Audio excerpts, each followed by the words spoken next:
Wife reveals that she's pregnant, but I know I'm not the father, because I'm sterile. So I play along. I, 38M, got married to my wife, 33F, 2 years back. We'd been dating for 3 years and she was more inclined towards marriage than I was, but just to make her happy, I agreed to it. Around a year ago, we started trying to have a baby. Again, that was at my wife's insistence. We struggled a lot during the period that we were trying to conceive, though, and things got so bad for my mental health that I decided to go get myself tested. My wife had become mean during the time that we were struggling to conceive, and I tried to deal with her behavior, but it was just too much to bear. So a few days after the test, I was told by the doctors that I was sterile. To be honest, that pretty much broke my heart. Even though having a baby wasn't my idea, I'd started envisioning my life as a father already, and I really wanted to be one, so to learn that I'd never be able to be a dad was the most devastating news to me at the time. But the worst was yet to come. I'd been trying to work up the courage to tell my wife that I was the reason that we weren't able to conceive, but I was afraid of how she'd react. She'd already been so mean to me, that I couldn't imagine her reaction when she'd find out that what she wanted was probably never going to happen with me. So I waited for a few days after I knew the results of my test to tell my wife, but she's the one who ended up giving me a surprise. 4 days after I knew that I was sterile, she sat me down and told me that she had some really important news to share with me, and I was extremely scared because I'd thought that she'd somehow found out about my sterility. But no, she wanted to tell me that she was finally pregnant. I was shocked to my very core at what she was saying, but, thankfully, she was blissfully unaware of my true feelings and began to celebrate almost immediately. I tried to join in on her happiness so that she wouldn't doubt me or whatever, but the very next day, I got tested again, just to confirm that I was really and truly sterile, and once again, I received the same results. I was at a loss because if I wasn't the father, then my wife was most certainly cheating on me. The medical procedures that she needed to conceive artificially were expensive, and since I was the only earning member between the two of us, she couldn't have gotten anything done without asking me for that sort of money first. So she was obviously cheating. The thought itself was so weird and horrible that I didn't do anything about it for the next few days while my wife planned a full-fledged party to announce her pregnancy. She seemed really happy and I was equally shattered, but I couldn't let it show on my face because I needed to get to the bottom of this whole situation. I didn't even tell my own family about what was happening and kept it all under wraps because this was way too uncomfortable and personal to be shared with anyone. I couldn't even tell my wife what I thought because firstly, way too much time had passed, and secondly, I wanted to know who exactly the father of her child was, because if I did confront her then maybe she'd just leave and I'd never know. Luckily, I found out on the day of the party itself. A lot of people attended, including our families, our friends, and a few of my coworkers. She also invited one of our neighbors, who lived right across the street from us. Our neighbor, 27M, is a young man and is definitely a lot better looking than me, no doubt. Not just me, but he's probably better looking than most people since he's a model, but he's still trying to make a name for himself in the modeling world. He moved in with his aunt, who owns the house he lives in, so that he's closer to the city since his own family lives really far away. My wife has always had a soft corner for this guy and would cook for him and his aunt when he'd moved in initially. He's even come over to our house for dinner a few times and we've chatted about his work. He's well spoken and well read as well, and he's also a literature major, like my wife, so they have a lot in common and hit it off instantly the first time they met. I never had anything against the guy since he seemed sweet enough and I trusted my wife, too. But when he entered the house on the day of our party and my wife's eyes lit up, I could sense that something had changed. She made a beeline for him as soon as he walked in and they hugged each other for longer than she'd hugged any of the other guests. Nobody else seemed to notice this, but I did, and I could tell that they had something brewing, but I just needed a way to confirm it. So I decided to excuse myself to go to the loo, but headed to the bedroom instead and opened up my wife's laptop. I'd been able to check her phone while she was asleep a few days after she told me she was pregnant, but I hadn't found anything suspicious. Getting to her laptop had proved to be a little more difficult since whenever I was home, she was constantly watching something or typing something on it. Whenever I'd ask her what she was doing, she'd turn the screen away from me and tell me that she was working on her novel. That had been going on for months and I'd respected her privacy because I'd actually thought that she was working on a novel. Now, the situation had changed and I was pretty sure that there was no novel and it was just an excuse to hide the contents of her laptop from me. Thankfully, there was no password or anything I had easy access to. After some digging, I was able to find another email account in addition to her real one. I switched to that one and went through the emails that had been sent and received. I went through those emails and they were full of confessions of love from my wife and also the other guy, our neighbor. I recognized the email address since he was using his real name. And in the more recent emails, she was telling him that she was pregnant. He didn't take it kindly and was upset about it, so the mail stopped for a while, presumably because he'd wanted to end things, but my wife wasn't going to let him go. Eventually, I got the worst email of them all, where she was telling him that she'd spoken to a friend of hers who is a lawyer and she'd help her file for divorce right after the baby is born. The reason she'd even tried to convince me to have a baby with her was so that she'd get both the alimony and the child support after the divorce so that she could take off with our neighbor a few months after and live happily ever after. I was horrified when I read that, and I can still feel the nauseating feeling take over me whenever I think about that email. Anyway, I quickly shook off whatever I was feeling and got back to work and took several pictures of the email on my phone before shutting it down and keeping it back where I'd found it. I was less concerned about the cheating and more disgusted by what my wife was trying to do. Cheating was one thing, but trying to trick me into having a child with her and then making me pay all that money just so she could fund her dream life with her struggling boyfriend was so psychotic. And the cherry on top was that she was such a great actress that I hadn't suspected a thing yet. Her happiness was almost disturbing, but I was so angry about all of this that I decided to go the extra mile and take my revenge. I'd made up my mind to play along, and then I dropped the bomb on her when she was least expecting it. There was no way I was going to let her just get away with it without feeling the hurt, betrayal, and frustration that I'd been feeling when I found out about her dishonesty. Call me a psycho, but I did what I had to do. So for the next 9 months, I played the perfect husband/father-to-be. It was tough knowing that she was lying through her teeth to me all this while, but the more she lied and pretended to be happy with me, the more it strengthened my resolve to see this through. I attended every meeting with her doctor and made sure she took all her vitamins on time and was the best husband that one could ask for. Then, finally, a few days ago, my wife went into labor. I was extremely nervous because who wouldn't be in my situation? But I put that all aside and took her to the hospital all by myself. I'd called her parents already, but not mine, since I didn't want them present there in case things became too dramatic. Anyway, her parents had to drive for an hour to get to the hospital, so we had some time to ourselves, and that's when I chose to drop the bomb on her. Once she was safely inside the room, I told her that I was going to go out and call our neighbor so he could be here for her. She looked taken aback and stuttered a bit while saying that there was no need for that and she didn't want a stranger in the room while giving birth. So I smiled back at her and showed her the results of my fertility test along with the divorce papers, since I'd filed for divorce just a few days before her due date that I'd made sure to carry with me on that day. She went through all of it, still looking confused, so I explained to her that I wouldn't be able to impregnate her even if I'd wanted to, so the baby wasn't mine. Then, I told her about the emails that I'd found on her super secret account, and at that moment, she finally realized what was going on. The look on her face was priceless as I walked out and she struggled to come up with words. I thought I'd need to stay in the hospital myself too, because that's how fast my heart was beating when I finally walked out and called our neighbor up to inform him that my wife was in labor.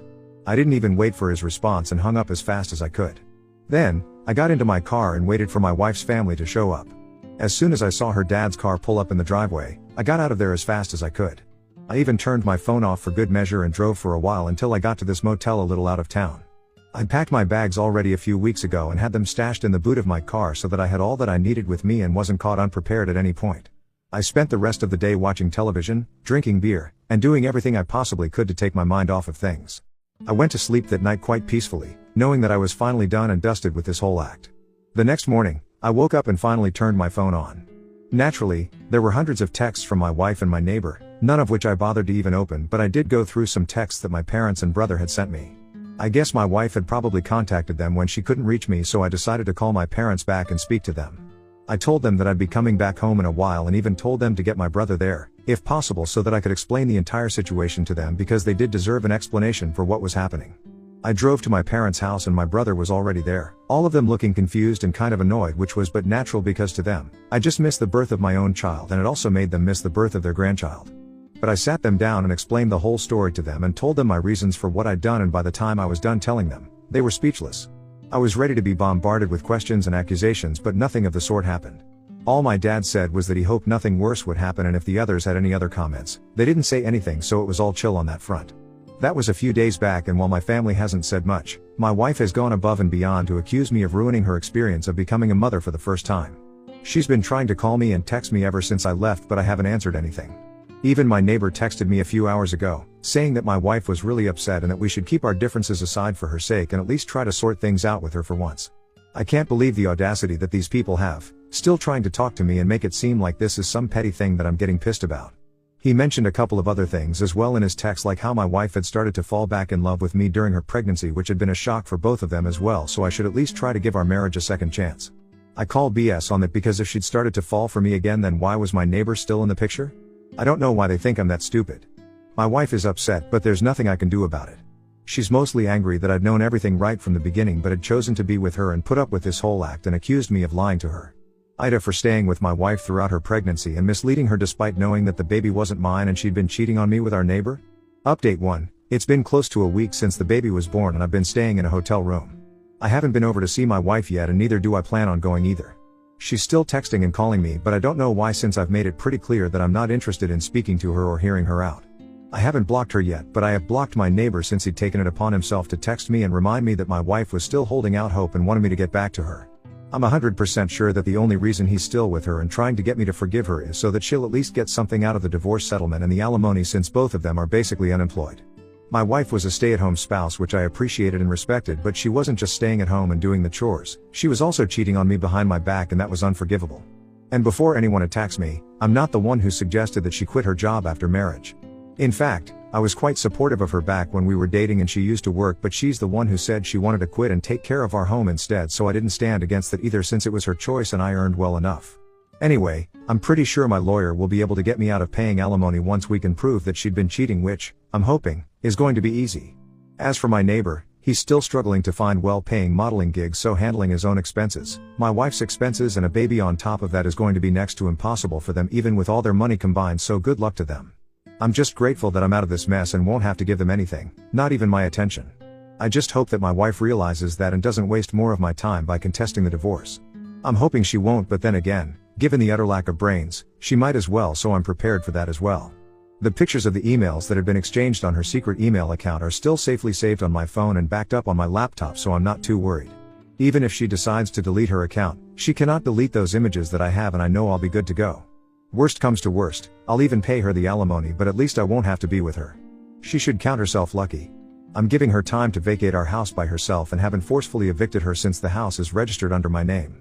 I'm hoping for the best now, and maybe this will blow over soon enough. Update 2. I was right, my wife's an idiot and has decided to negotiate since she wasn't happy with the settlement that I'd offered, which was basically just the amount that she'd spent during the course of the marriage, and even that felt pretty generous to me. I don't even understand what miracle she thinks is going to happen, but whatever, good for her. She texted me yesterday saying that she'd vacated the house today, and I went back happily, thinking that she'd probably moved in with her parents or something, but was super disappointed to learn that she'd just moved across the street into our neighbor's house and I'd still have to see her and her boyfriend's faces every single day now. I even considered going back to living in a hotel but didn't, since this was my house and I had every right to live wherever I wanted to. I wasn't going to pack up and go just because they were going to make me uncomfortable. I did wonder why my wife hadn't gone to live with her parents instead, since living with our neighbor was going to negatively impact the divorce case and she was just making the situation worse for herself. But I didn't have to think too hard, because while scrolling through all the unread messages that I'd received from multiple people so far, I also noticed one from my wife's father. I hadn't responded to several people who had texted me in the past few days, and his message had also gotten lost in it. It was a long text about how sorry he was regarding what his daughter had done and told me that they were strongly against her actions. Her father was saying these things, so it meant a lot to me and validated my emotions so much that I could feel tears coming on but held back. Anyway, he apologized for my wife's behavior and told me that he'd cut her off since she'd told him that she wanted to contest the divorce. So far nothing that my wife was doing made any sense to me at all, since everything that she'd done was eventually going to backfire, and surely even someone like her had the good sense to realize that. Either she's just really stupid or she still has some sick and twisted tricks up her sleeve. I'm hoping it's not the latter, but then I wouldn't put it past her. She is pretty much the worst. This living arrangement is definitely going to lead to some complications, and I'm sure they'll try to make me uncomfortable or jealous, but I'm determined not to let them get under my skin and provoke me, because they're definitely going to use that against me. All things considered, I'm still saving a fortune since I don't have to live in a hotel. So, it's been a month since the negotiations for my divorce settlement began, and so far, it's going pretty badly for my wife. I've been able to prove that she'd been cheating on me. Update 3. So, it's been a month since the negotiations for my divorce settlement began, and so far, it's going pretty badly for my wife. I've been able to prove that she'd been cheating on me, and she'd even made my job easier by moving in with the guy I'd accused her of cheating on me with, so there was no question about the validity of my claims. She tried to make up some false accusations about how I was an alcoholic, which is also why I was sterile, and that's why she'd gone ahead and had an affair since when we were trying to conceive. I'd become really cruel and bitter towards her, but that was all disproved quite easily since everyone knew I'd quit drinking last year when we decided to start trying for a baby, and haven't touched alcohol since. Again, I don't know why she thought that would work, and it was pretty damn stupid on her part. I guess she was just grasping at straws since her initial plan had failed miserably, and now, she was too busy being a mother to be a scheming mastermind. She was too busy and her baby daddy was too stupid, so there they were. By now, both of us are well aware of the fact that the chances of her walking away with any alimony at all are very slim, and I guess she must have told her boyfriend this since a few days ago. She was quite unceremoniously kicked out of his house with her baby. Yeah, that's right. I heard a lot of screaming and shouting from their house, and then, within minutes, I saw my wife and her son being pushed out of the house while the father screamed absolutely disgusting things about her and called her every name in the book. I was watching all of this happen from my living room, and the second I saw him shove my wife out while she was carrying the baby, I rushed out to help. Enmity be damned, I couldn't let a poor innocent baby suffer for something that isn't even his fault. By the time I reached his doorstep, he'd already slammed the door shut while my wife and her son were both sobbing. I carried the baby and grabbed my wife's hand so that I could lead them back to my house across the street, and then called my father-in-law up so that he could take her home. Within an hour, he showed up and took her away, once again, thanking me for all that I'd done. During that 1 hour, my wife had been crying like a baby herself, so I'd basically been calming both mother and child down myself. I wanted to call the cops as well, but she managed to persuade me to let it go since she didn't want more trouble. She was apologizing again and again for whatever had happened and told me that she'd been so desperate to be with the one she loved that she'd lost all her self-respect and morals, and she was truly sorry about all of it. She told me she'll accept whatever happens and isn't going to negotiate anymore, so the divorce is finalized faster. I guess that's one good thing. I hope she decides to press charges eventually on this though and heals herself as well. But at least I did whatever I could and was a decent person, and I don't regret anything.